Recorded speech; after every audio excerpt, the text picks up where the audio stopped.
Tiap hari Jum'ah, pintu Ka'bah itu dibuka, dipersilahkan semua orang yang ingin masuk. Satu kali Nabi Muhammad ingin masuk, maka dihadang oleh Utsman bin Talha. Ketika dihadang, engkau Muhammad nggak boleh masuk. Kenapa? Aku mau masuk. Utsman bin Talha bilang, tidak, kunci di tanganku, milikku, bukan engkau nggak boleh masuk. Yang lain boleh, engkau tidak. Maka Nabi Muhammad bilang kepada Utsman bin Talha, ya Utsman, ingat ucapanku. Bakal datang suatu masa, kunci ini ada di tanganku. Dan aku punya kuasa untuk memberikannya kepada siapapun yang aku kehendaki. Utsman bin Talha dengar gitu bilang, kalau memang itu terjadi, maka itu adalah saat kehinaan bagi bangsa Quraisy. Maka Nabi Muhammad bilang, tidak.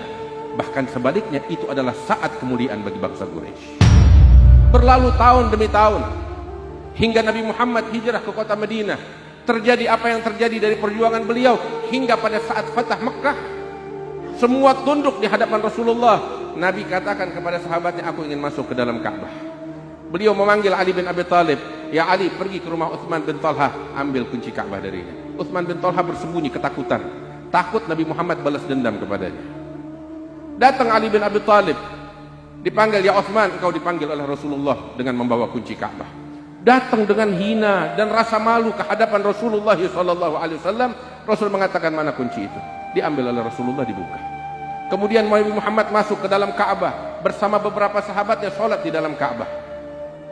Keluar dari Ka'bah, itu halayak ramai di depan, semuanya menunggu keluarnya Rasulullah dari Ka'bah.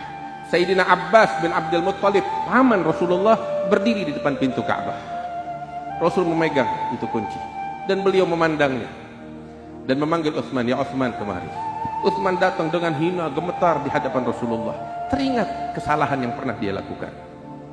Rasul bilang, ya Utsman, engkau masih ingat beberapa tahun yang lalu engkau menghalauku untuk masuk ke dalam Ka'bah? Utsman dengan menunduk mengatakan, iya ya Muhammad. Dan ingat apa yang pernah aku ucapkan, bahwasanya akan datang masa kunci ini di tanganku, aku yang berkuasa dan aku akan memberikan kepada siapapun yang aku kehendaki. Engkau ingat itu? Utsman dengan rasa malu dan gemetarnya, beliau katakan, iya aku ingat ya Muhammad. Sayyidina Abbas dengar begitu, bilang, ya Rasulullah, ini saat kemuliaan bagi kami Bani Hashim. Kami telah dimuliakan dengan mengurus Zamzam, Sigayah dan lain sebagainya. Muliakan kami dengan memegang kunci Ka'bah ini.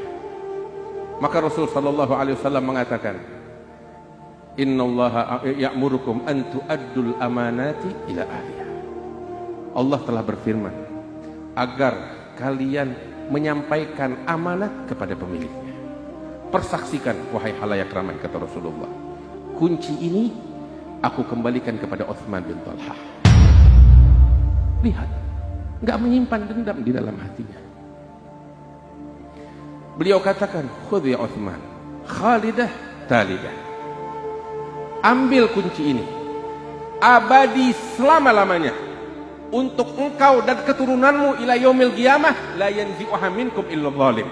Tidak ada seorang pun yang berani merampas,nya dari engkau, dari keturunanmu, melainkan hanya orang zalim, kata Rasulullah sallallahu alaihi wasallam. Diabadikan kemuliaan oleh Rasulullah kepada orang yang dahulu mengganggu Nabi Muhammad sallallahu alaihi wasallam. Lihat sosok yang mulia, teladan yang agung, manusia yang dimuliakan oleh Allah Subhanahu wa taala, panutan kita, akhlak yang mulia.